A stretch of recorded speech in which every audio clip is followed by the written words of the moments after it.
Welcome back to another technical deep dive here in the debug zone.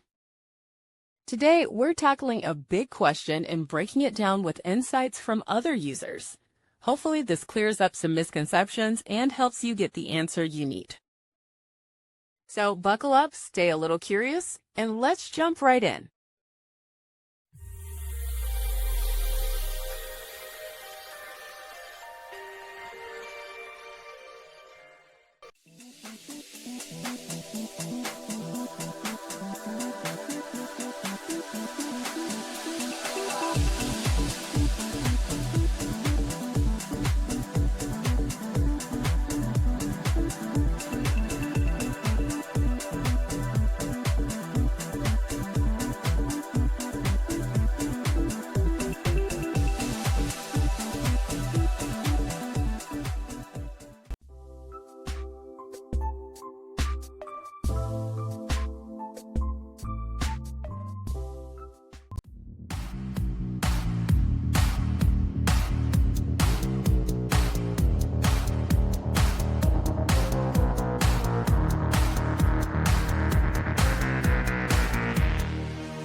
And that's a wrap.